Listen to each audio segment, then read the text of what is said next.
Queens is a lifestyle podcast that discusses the many facets of womanhood that the cutesy blogs won't tell you. Share a laugh with us as we give you the tea. It's time to get real, ladies.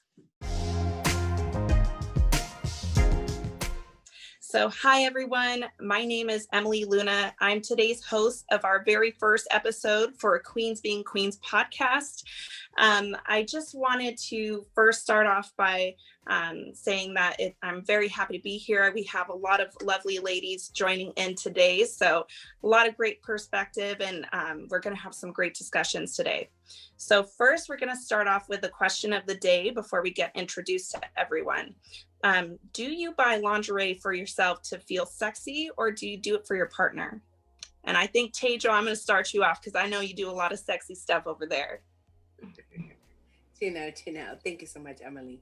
I am the digital host. You already know it's Tejal, MSW. I'm the digital host here for the Queen Sessions, and I am very blessed to be here tonight. I am also the hype coach of Bright Doll Face, empowering women in different ways and everyone overall in the world, and being able to then pretty much advocate for self-love, empowerment, body positivity, and so forth as an activist. With this being said, Emily, thank you so much for starting off with me in this question. Because yes, when it comes to lingerie, I buy it for me and me and me. I mean, don't you see the vibe tonight? Like, yes. Thank you for that question. And, Emily, where do you buy from? Tell us. Oh, I don't know. I try to keep it sexy for myself, but I got to impress the husband, But a lot of you might know me as well as Mama Moon's Journey, or Mama Moon by itself. But I do run Mama Moon's Journey, which is a motherhood blog and podcast forum. And I also run Mama Moon's Co., which is customizable apparel and fun stuff. So I kind of try to keep it sexy with the things I have now, but I'd love to hear what Xiara's doing over there, because I know she's got all the style tips for everyone here. Hello, ladies. Hi, my name is Xiara A. I am the fashion editor here at the Queen Sessions, and I'm the founder of SWX Digital, which is a social media agency that helps read analytics, run automations, all that great stuff, digital strategies for e-commerce and fashion boutiques. I definitely do lingerie for myself, for sure, but the boo definitely is intrigued by it. So a little for both, definitely for me though. Nice. Love to hear it. What about you, Lyana? I know you keep it sexy 24/7. So let's hear what you have. Yes, I keep it sexy, as in flannel pajamas. No, honestly, I really do love lingerie. I do buy it for myself. I love matching bras and panties, the cute patterns, all that. Like that's my thing. But since I don't have a boo for it, it is for me, and my fans only. That's a joke, but a little bit about me. Yeah, I am the owner of Pens and Puns, which is a writing service provider. We do copywriting and content writing, and I am also the lifestyle editor for Queen Sessions also. I think what we do here at the Queen Sessions is very important. We're a voice for the women and of color and just women in general, right? And I think a lot of times we get into the topics about our sexuality and, the fun side of it. But I think today we're going to take it back a little bit and talk about something that most people don't like to share. And that's going to be miscarriage and fertility issues. So I first want to also start off, I guess, by giving a little bit of background. As I introduced myself earlier, I am Mama Moon. I have two beautiful little girls. Definitely was a journey trying to get them into the world and conceive in the first place. So this topic today is very near to me, and I hope that we can get some good information out to the masses today.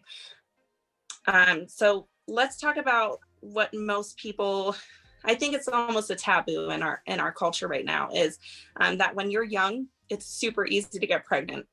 False. That is not true.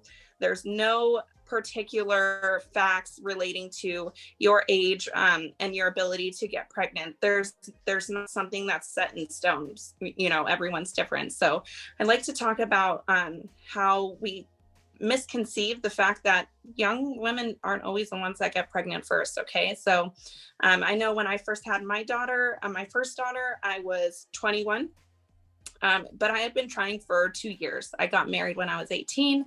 We decided we want to start a family. We already had our house and everything. So we were pretty set on doing that. So it did take quite a long time for us. But I know, Xiara, you have little ones of your own. So I was wondering if you could touch on this topic and tell me like what your experience was.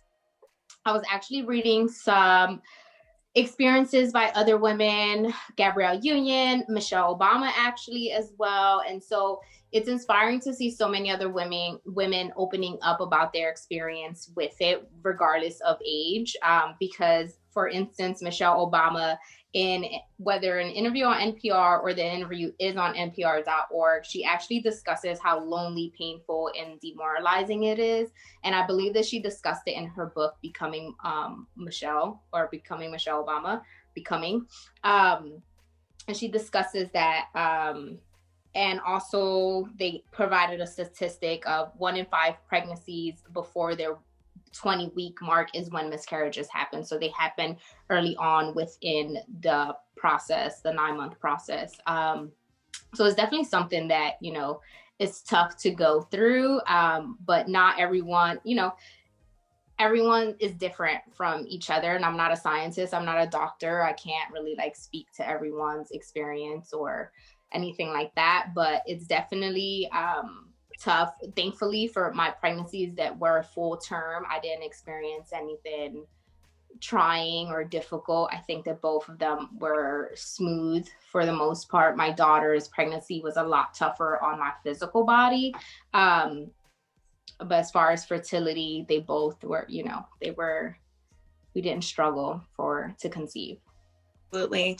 And I know, Lyana, like, I know you have a teenager now, so it's been a little while, but still understand the whole struggles of motherhood, pregnancy in general, all of that. So I'd love you to weigh in as well. Like, what do you feel about the misconceptions that a lot of the young women, especially women of color, face today about pregnancy? The most aggravating part of it is the idea that because you're young, you're super fertile, but everybody's fertility and everything, it's not based on age. It really isn't, because I know women that are in their 40s popping out multiple kids, and then there's women that are in their early 20s and now they're struggling to have children. So it has nothing to do with age. Why our fertility has changed the way it has in the last 20 years or so, I'm not a scientist, I couldn't even speculate on that, but I feel like overall fertility has definitely changed for humans on a whole. So, but for me, myself, when I became pregnant, I was 20 years old. So I got pregnant when I was 20, and actually I was surprised I got pregnant because I had pregnancy scares prior. So I was under the assumption maybe I might not even be able to have children for a little bit there, but that was definitely not the case. And then when I had my son, I got pregnant. He's here. He's huge, you know. But in the connotations of like your age and getting pregnant, I dealt a little bit with that because people didn't realize how old I was when I was pregnant. Like everyone's looking at me like I'm like 16. I'm like, I'm not 16. I'm an adult. I still get those looks now. Yeah, and even my son's babysitter, when he first started going to daycare, for like 4 years, she thought I was 20. And I'm like, no, he's 5, I'm 26. And she's like, no. I'm like, yes. So for a long time, I fought that stereotype of it. But as far as the conceiving part, I blame Jamaican music. Oh, okay. Yeah, I mean, it's definitely, it is interesting because a lot of young women won't open up about the issues that they have. And then I think we start to turn to, you know, celebrities like Chrissy Teigen. She's one of my favorite public figures. I think she's really been open about her experiences, you know, with fertility issues. know if anyone remembers, but she did have an interview where she told people, like, stop asking women when they're going to get pregnant, and like stop doing it. Like, it's very difficult. You don't know what their struggle is. Like, just don't ask them. That's one of those like things that you should not be, just making casual conversation in regards to, but then she also shared her pregnancy loss this past year. So yeah, definitely opening up about it. And then unfortunately she opened up about it, and there were people who had something bad to say, like, oh, you're suffering so badly, but you're taking pictures of you on the bed, like how bad could it have been? Like, oh my gosh, you don't, shut up, you don't know, you have no idea. Nobody has a right to tell you. You don't know what she's sharing. You don't know how she's touching someone right now that is silent about it because they experienced it maybe by themselves. Yeah, amazing. She had her husband there with her. She had, they have their family set. You don't know someone who might experience it completely by themselves. You don't know if someone was scared. You don't know if somebody didn't even know if they was pregnant and then went through a miscarriage. You don't know if they were out shopping and planning for their beautiful arrival of their child and their life is derailed. Like, you don't know that, and you have something bad to say about someone that's sharing you lack that much empathy. Like, insane. But yeah. And Tejal, like, I know that you don't have kids yet, but you do, like, I feel like you are a very maternal role for a lot of young people, and I think that you have a lot of great perspective that you could share with us as well. Sure, thank you, Emily. And honestly, I think that this is like the ongoing thing, right? In regards, it's all connected with infertility, pregnancy, miscarriage, and so forth, just overall as a woman. It's that ongoing pressure that we have in regards to just like how we are as women, that we're always, have a time limit, right? Our biological clock, the clock, you gotta know, time is a ticking. If it don't go, if it doesn't happen, what's gonna happen, right? So that's honestly where it's at, right? It's honestly that misconception as well, because we're constantly under that pressure. And then if we get pregnant really young, or if we get pregnant later on in our age, if we get pregnant in our 40s or our 30s, etc., or 50s or 60s, because let's just say people are getting pregnant out here, let me just say, or their fathers who are also doing the same thing, okay? So I think it's important that we understand that there is no age limit on that. And we need to also understand that it's women like myself who don't have children, and and it's about to hit her 30s into a whole new decade, and isn't looking towards that right now. So I think that's an important thing. And to what Xiara was saying as well, yes, like, the internet always has something else to say. And as the internet continues to grow, because remember, a long time ago, the internet was just starting and just booming. And now people feel like they have everything to say about everyone's life. And I think that's so important that as women and as queens, that we take it back. It's our power, it's our control, and what we think and what we feel. And as a therapist, this is something I always do in my practice, aside from my platform, is encouraging women and understanding that it's not about what people think. You have to take your power back. It is your power, it is your life. You make the decisions. And so whatever happens in your story, in your destiny, in your chapter, that's fine.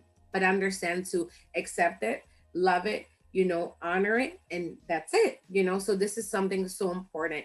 So and the same thing when it comes to relationships and partnership, for sure. I mean, you, for example, like, you may meet a partner, maybe right now I want to be a mom, but let's just say, because I do hold a maternal figure, you're right, Emily, because I do, with my friends, even with my friends, and even with my scholars, all the time with my clients, I'm like, what are you about to do?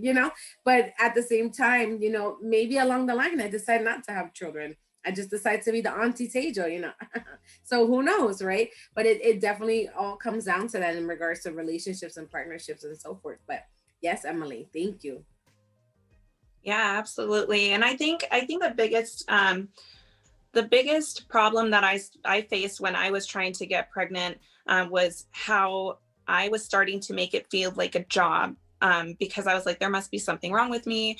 And I really had to lean on my husband and really get his support to move past that. Cause I was like, why am I not getting pregnant? Like, I'm young, it should be just like that. Because of course, you know, when you're dating someone or you're younger, or your sex life is just starting, you're worried like, oh, one time is going to be the one time I get pregnant, you know? So I think once I started planning to have a child, I really leaned on my husband when it wasn't happening. And then once it continued to not happen, I kind of lost sight of his overall role in conceiving, and just really started focusing on what was wrong with myself. And I really forgot to kind of check in on him and see how he was doing. You know, I think a lot of women think they're going through it alone, and some women do. Like, let's not take away from that. You know, a lot of women are strong and don't always have that support from a partner. But when we do, like, sometimes we forget that they're part of the pregnancy journey as well, you know? I'm not sure. I know a lot of women don't feel comfortable sharing those experiences, but I'd love for Xiara or Lyana, I'd love to share what your experience was with your partner or significant other, or maybe you did at the time of your pregnancy. When I became pregnant, the father of my child, the day I found out, I actually was not getting the support I needed.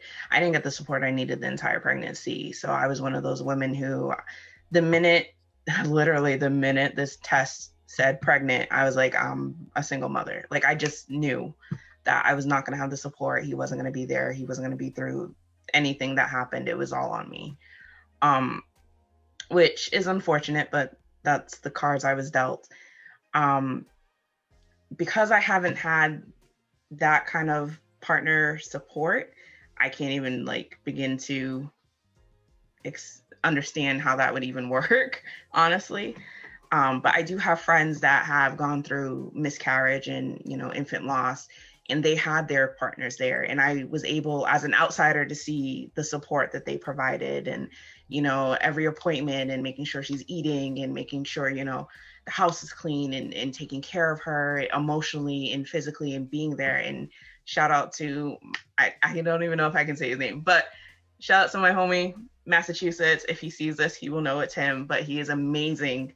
And was there for my friend through all of the struggles that they went through with infertility, and they finally were able to get their rainbow baby last year. So, you know, I haven't personally had the support, but I've seen like men really step up and really be there to support the women in their lives, and to do their best to make sure that she's okay.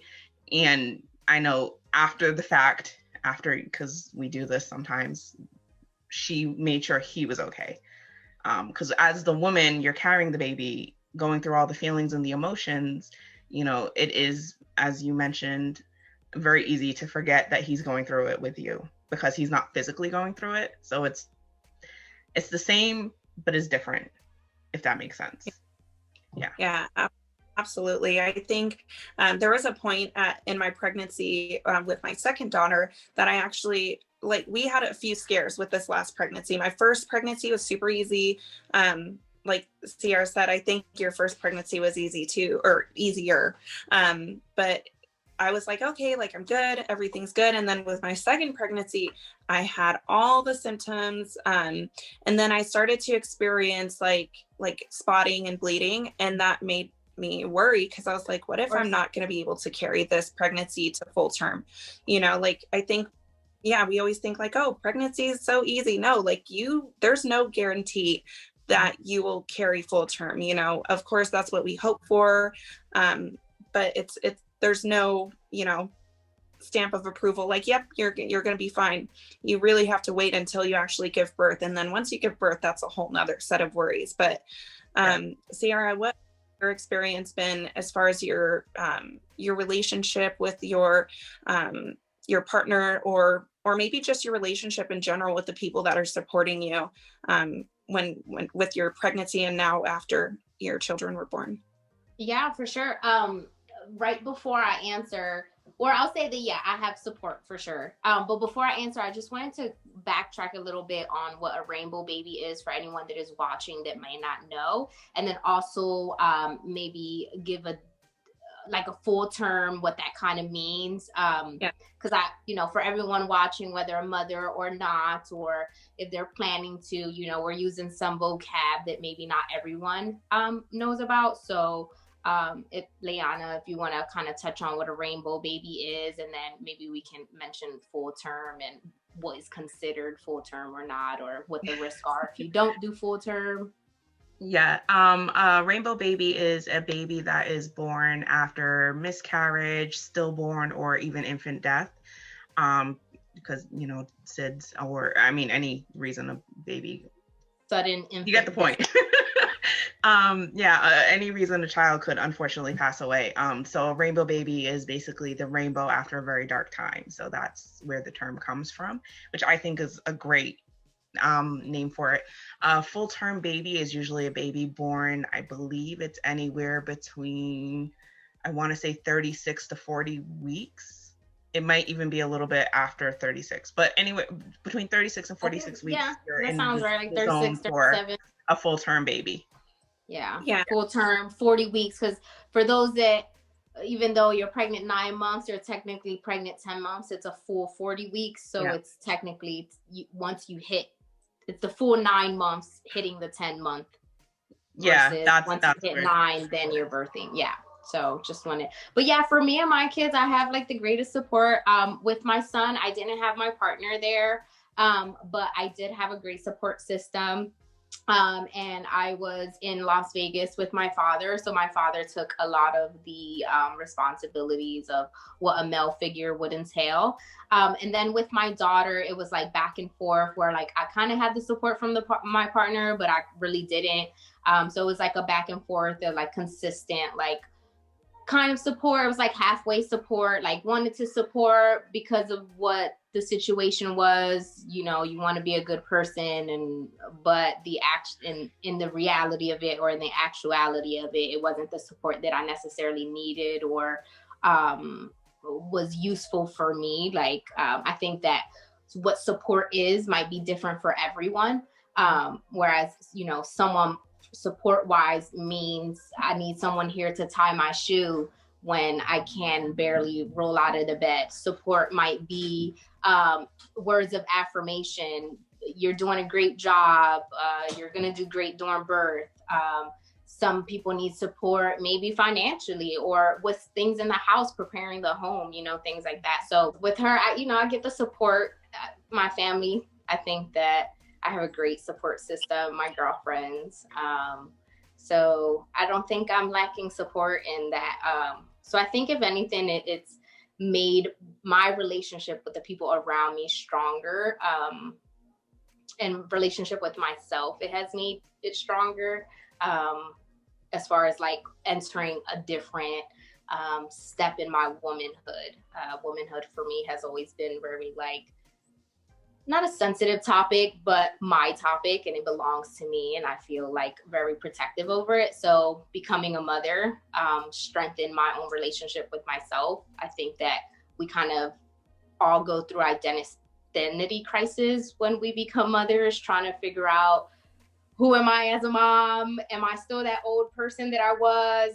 Am I still as cool and fun? Am I not? Like now that I'm a mom, I'm like, you will never be gone. Cool and fun again. Who am I? Like, so in that sense, it strengthened me. Like I'm all those things. And then I'm more on top of it, like I think we feel like we need to let go of something when we become mothers. And so I struggled with that for a while, but it definitely strengthened my relationship with myself because I'm like, no, I can totally do this. Like, this is an add-on and it's amazing add-on and I'm really great at it too. So in that sense, for sure, strengthened my relationship with myself. It definitely had an amazing effect. And I think, you know, it takes a village to raise a kid in the first place. And like you said, you have great support from your family and from friends as well. But let's talk about surrogacy, excuse me. You know, that takes a village. That's a whole nother dynamic of pregnancy. And it's something that I feel a lot of women are scared to talk about because it makes us feel inadequate if we're not able to carry and a surrogate is required. So I know Tejal is also very familiar with bringing families together and what she does on a daily basis. So I'd love you to weigh in on that. So what do you think about surrogacy and adoption? Sure. So thank you so much, Emily, for this question. In regards to definitely with my past work as a social worker and working in foster care in New York City, which was with the Administration for Children's Services and other agencies, and definitely in regards to adoption, that was something that ongoing. The idea of foster parents adopting in New York City, it's not an easy process. We didn't deal so much with surrogacy, but in regards to, which I'll come back to, but in regard to adoption, that is something that is not easy for anyone. And the process over here in the Northeast, and especially New York and New Jersey, it's a long process. And being able to work as a social worker prior to my master's in social work, it was definitely a blessing to be able to bring kids together with their parents, whether it was their biological parents or their foster parents, the opportunity to, you know, work towards reunification. And a lot of times in New York City, either way, we'll have children that will remain in foster care longer than needed. That may be because, let's say, for example, terminating parental rights is not an easy thing. That's called the TPR. That's the lingo that we use in social work. And a lot of times to do this, foster parents create this idea of, well, now that I'm a foster parent, I can go ahead and adopt. And it's like, no, there's a process. You have to understand that there's first a process of a child coming into foster care, placing them in your foster home. Then after that, what occurs is you then have birth parents, like they have to have rights to go ahead and see their children and supervising these visits. And a lot of times I would have cases in foster parents that would think, for example, that immediately, as soon as they saw that the 6 month mark, which is in the foster care system, after 6 months, let's say, for example, a parent does not show or appear to either the foster care agency or any other type of engagement with a caseworker or case planner, we can then move towards a termination of parental rights when that 6 month mark meets that. But a lot of times foster parents will think, well, all right, we're already there. And they think that, okay, this is a ticket to then go ahead and you know, adopt. Yeah. And I understand their enthusiasm, right? Because a lot of times, why not? You know, people are always opening their homes, and being able to become foster parents is a beautiful journey, but it comes with a lot of things. And adopting is not just like this beautiful sunshine journey. Yeah. Fostering as well is not a beautiful journey. You know, it's a journey. Parenting. Exactly. Yeah. And it's about like opening your home, and you're opening not your home, but your heart, your family, and, you know, exhibiting yourself to different traumas, different circumstances, you know, separation anxiety. You know, let's say, for example, the child then re-engages with their birth parent. That can then cause a lot of things because they want to go back home. And then, you know, they go back to the foster home, and then they then experience separation anxiety. Or let's say they're reacting, their behavior is pretty much to another level, and the foster parent doesn't know how to work with that behavior. Even if after the agency may provide them trainings, they're still having a hard time, which it makes sense. You know, that's why therapy is there for. And then they get placed to another foster home, right? And what happens is that the behavior continues, or let's say, you know, and diminishes in trauma. So these are things that people don't realize. They think that adopting is just something that's 1, 2, 3. It's not.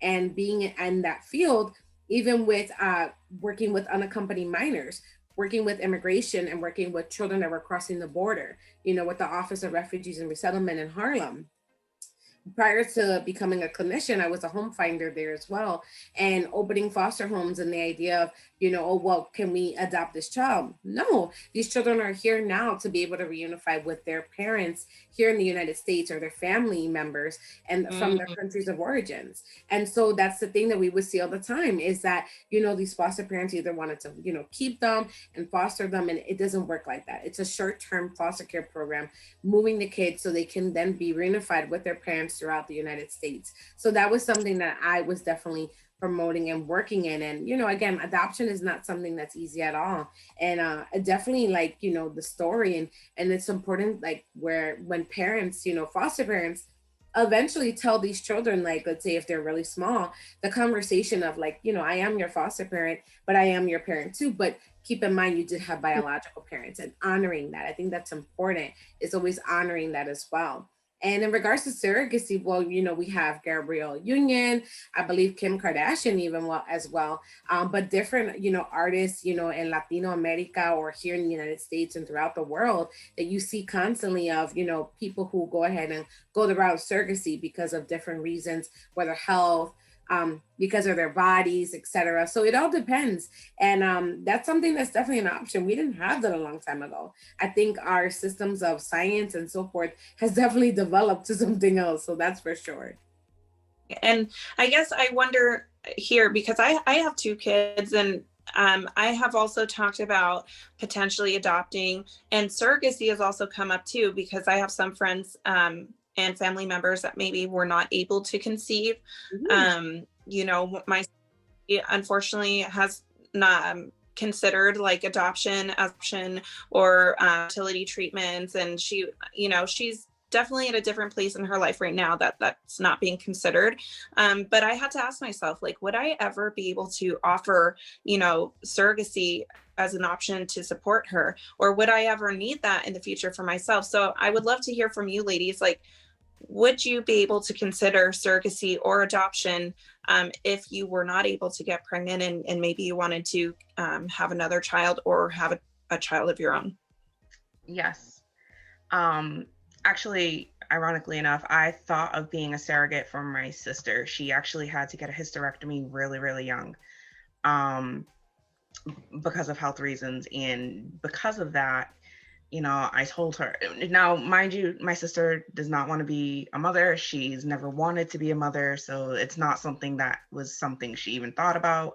But I told her, should you ever change your mind, I would be more than happy to be a surrogate for you. As far as using a surrogate for myself, ironically, I don't think I would use a surrogate for myself. I think I would adopt. I know that's a little weird, but I don't know. Um, I just don't think for myself I would use a surrogate. Well, mainly because of the cost. Let's be real, it's the cost. The cost of surrogacy is astronomical. Um, so for myself, I wouldn't do it. I would adopt, which is also, again, astronomical in cost. But I don't know. I feel like I would want to give a home versus going the surrogacy route if I was putting up that amount of money, if that makes sense. Yeah, I think a lot of times we think like, oh, like these are options, but we forget like there's a hefty price tag, associated Yeah. with that. And like adoption, for some people, it's more of like, let me help a child that maybe needs a second chance. And then as far as like surrogacy, we think of like I want that biological connection, because there are different options within surrogacy, so I know, Xiara, like you had talked about surrogacy a while back, during one of our Queen's conversations. I'd love to hear, what your thought process was, because I think it's so beautiful that you even considered that, and that was an option for you potentially. Yeah. So like I mentioned earlier, my pregnancies for the most part were physically fine, and health wise, I'm a pretty healthy person. I'm pretty active. Um, and yeah, people find themselves in situations where they either can't conceive, or may not have a partner to conceive with, or whatever the situation might be. So yeah, I definitely opened up my space to a conversation of the possibility of me being a surrogate to assist in the process for an individual that does want to become a father and that wants to have a child. And so I opened up my space for that conversation, and I would more than happily, given the situation. And I think it matters too. Like, I don't know that I'd like sign up for a surrogacy firm and just like be a surrogate in that sense. But if there's someone that is in my space and that is needed, you know, and if I'm able to provide that, then yeah, let's have the conversation where if that's something that I can do and it works with my life as well and my children. I think that my biggest concern in that, aside from the physical, realities of what pregnancy is, I do have children. And so my son understands the concept of mommy being pregnant and then a baby coming home. So I just wanted to make sure psychologically that it didn't affect him to a point where he's like, okay, well, mommy's pregnant this time and then a baby didn't come home. Like, where's my baby? And I didn't want to have that, like you mentioned earlier, like that anxiety, separation anxiety, or, where he falls in love with the idea of this new baby coming home because he loves his baby sister so much that, that it breaks his heart, or that, or even my daughter, if whenever the time comes where I say, yeah, let's go with it, and I would love to deliver your child. Even with my daughter, how would that affect her? How would it affect me as a mom?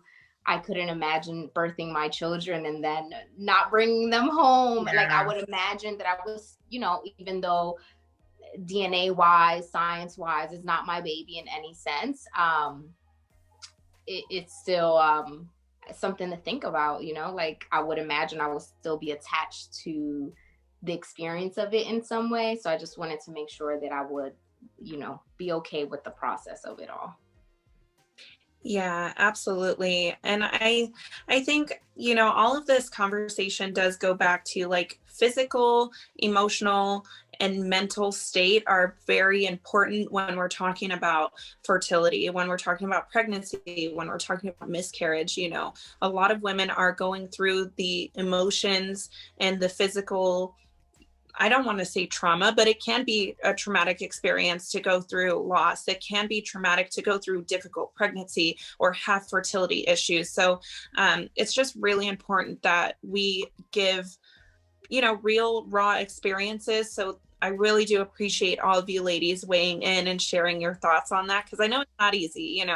We tend to talk about things and some people think like, oh, it's just easy, passive conversation. But I do think it does take a lot of strength to open up about this particular topic that we've discussed today. So thank you ladies so much. And I'd also like to say that for the Queens Being Queens podcast, we are going to start having questions every episode. And we would love to share your questions, comments, whatever it is that you want to be featured in our next episode. So please go ahead and comment. First, you need to subscribe. Let's be real. Let's start there. Subscribe to and then leave us a comment on one of our platforms, whether it's Instagram. You can email the Queen Sessions, thequeensessions@gmail.com. And then, we'll pick one of your questions and we will feature it. But what's a self-care routine that you are trying to do for 2021? Lyana, I'm going to start you off because you were giving me some tips for my bald spots. So let's talk that up. So for like, if you're having issues with edges, Jamaican castor oil is great. My edges are like, they need to be pushed back a little bit, but that's neither here nor there. Jamaican castor oil does wonders. I had gotten my hair braided after doing a big chop, and too much hair came out after taking the braids out. Jamaican castor oil, my hair, it was beautiful, chef's kiss after that. So I do recommend that. But other than hair, I'm working on a lot of, face. I'm getting older. I need to start moisturizing and sunscreen and all that. So mine will be skincare this year. That is my self-care for 2021. Nice. What about you, Xiara? I know you've got that good hydrated glow over there. Share some secrets. What are you doing? Honestly, you guys, this is gonna sound so conceited and cocky. I just wash my face. I wash my face with soap, antibacterial soap. That's what I do. And then moisturize. I moisturize, whether that's vitamin E, vitamin A, whether that's an oil, whether that's a butter, whatever it is, there's the moisture. A thing that I'm trying to practice though, I want to take better care of my hair. My mom was always the person who took care of my hair. And so I want to just get better at that, because also with the kids, now I'm doing their hair. I outsource my hair, so I'll easily go to a shop or have someone do something. And the kids will definitely be enjoying that outsourcing as well. But from appointment to appointment, I just want to get better at doing my own hair so that I can make it a time for me and the kids. Nice. And what about you, Tejal? Because I know Dolphin definitely got some good routines coming in 2021.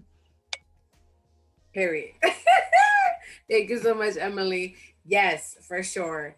I am currently learning to practice to sleep more. I'm having like conversations with myself because I'm, constantly like either on Clubhouse or I'm on Instagram creating content. I'm on TikTok on my platform with the Queen Sessions, or, speaking at different events and working a 9 to however time as a therapist in higher education. So I need sleep.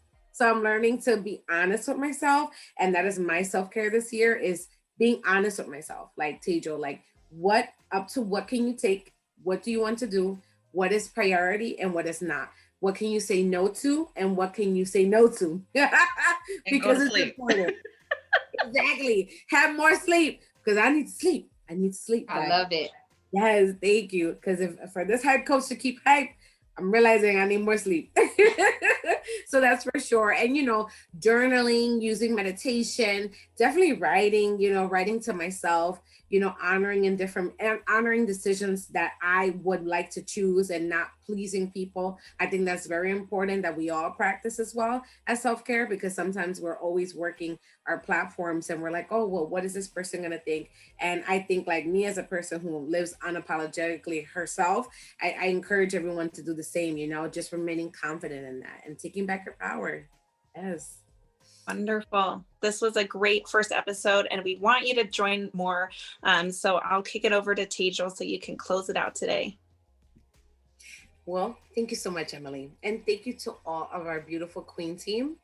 How you can go ahead and do so is subscribing to us on YouTube, SoundCloud, to hear more episodes. Support the Queen team. The Queen Sessions is a digital media platform encouraging women of color to love themselves and their cultures loudly. Follow us on Instagram at The Queen Sessions and subscribe to our digital site and platform for more articles and interviews.